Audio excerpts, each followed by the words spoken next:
Erev Tov, everyone. Mitzvah Lamed Gimel, Mitzvah 33. Lechabed ha'av ve'ha'em. We're commanded to honor our father and our mother. Shneimar. This pasuk says, Kabed et avicha ve'et imecha. Honor your father and your mother. Uva perush. The explanation is, Ezeu kibud. What is considered honor? Ma'achilu mashke. You have to serve them food and you have to serve them drink. Malbish u'mechaseh. You have to dress them and cover them. Machnis u'motzi. And bring them in and out. Mishoshe mitzvah zu, the purpose of this mitzvah, shira'ui lo la'adam she'akir ve'igmol chesed lemi asha yisemo tova. That it's proper for a person to recognize and bestow kindness on someone that did good for him, who acted good towards him. V'lo yen naval umnukar uchui tova. Not to be a degenerate or someone who acts strange or a stranger or ignores the good that was done. Shezu midara'a umusa. It is an evil trait and abhorrent v'tachlit lifnei Elohim v'anashim, for Hashem and for mankind. V'sheitene libo. An additional reason why is that ki ha'av ve'ha'em hem sibat hiyoto ba'olam, because it's because of your father and mother that you're even alive in this world. Ve'al ken be'emet ra'ui lo la'asod lahem kol kavod. It is very proper to give them all the respect in the world. V'chol to'elet sheyuchal, and any benefit that you can give them. Ki hem hevi'u la'olam, because they brought him into the world. Gam, not only did they bring him into the world, yag'u bo kama yagiyot bekatnuto. They cared so much for him. They expended so much effort on you as a little baby, as a little child. Here now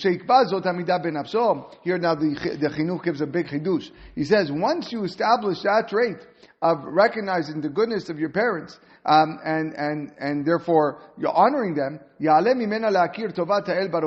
then you will consequently recognize the Kadosh Baruch Hu's goodness towards you. Shehu sibato, because it is his true cause of existence, v'sibat kol avotav Adam HaRishon, and the cause of the existence of everyone all the way up to Adam HaRishon. Right? So if I know that I'm alive because of my parents are alive because of who? Because of their parents. Eventually, giving kavod to your parents really should be giving kavod to Hashem, respecting Him. And He brought Adam HaRishon, not Adam HaRishon, sorry. He brought man from the womb to the open world. V'sipek tzorko kol yamav, and provided needs for all the days of his life. He composed him of his proper form and his limbs. He gives him knowledge and a perception. For if it was not the soul that Hashem gives us, we'd be like a horse or a mule that is incapable of understanding. It's a play on words from Tehillim. And as well, you'll be inspired to think in your mind, how much more so is it proper to and be meticulous in our avodat Hashem. Dinei mitzvah, the laws of the mitzvah, there are many. For example, a question of from whose assets a child must perform the mitzvah of honoring parents. Im mishel ha'av or mishel atzmo, is mean from my father's assets, or from my mother's assets, or from my own assets, meaning do I have to spend my own money to feed my parents, or to clothe my parents, or can I take it from my parents' account when it comes time? Ve'alacha, and also mishel av, im yesho nechasim la'av, and the halacha is that the funds are to come from the father and the mother, as long as they have assets, ve'im lav, but if not, and then the son has to provide the funds to do so. And what if he can't? He has to go knocking on doors and asking for money in order that he can feed his father and mother. Yes. I don't know if he's going to talk about it here, but there's also the obligation to honor your parents after death. Okay, and that is done through the recitation of Kaddish. Now,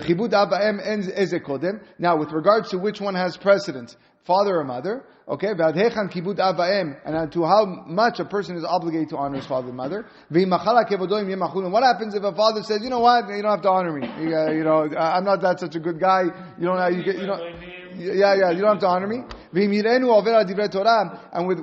And what happens if someone sees his parent over al divrei Torah? What type of language can he use to deter his parents from sinning? And what happens if one's father or mother instructs the child to violate the Torah commandment? Shelo yamineu bazeh, and that they should not obey, obviously, their parents. V'chi chayav lechabedo v'chayav b'moto. The law also states that a person has to honor a parent both in their lifetime and in their demise. V'chetzad hu demise, v'chetzad hu akibud b'moto, and how to extend that after a person's death. V'yete pratea, and all these other laws mevarim bekiddushin are mentioned in Masechet Kiddushin, uksat mehem b'mkomot ma'Talmud, and other places in Talmud.